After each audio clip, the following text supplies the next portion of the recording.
Hi and welcome. Lisa here, bringing you another product reveal with the Greedy Santa red rubber stamp. Now, this stamp is so cute. You're going to get the Santa image in the car, and you're going to get four sentiments. The image itself measures approximately 4 inches wide by 2¼ inches high at the highest points.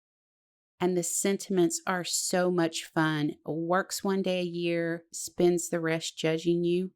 So funny. So here's a quick sample I have to share with you, and you can see I paired it with Path in the Woods. I thought that was a fun take on that card. Now, if you want to see more inspiration using the Greedy Santa stamp, head on over to the Whimsy Stamps blog or join us on Instagram. And you want to be sure you're sharing your products with us in the Whimsy Stamps and Inspiration Facebook group. We really appreciate you joining us. Don't forget to ring that bell so you'll be notified when new content is added to the channel. And until next time, take care.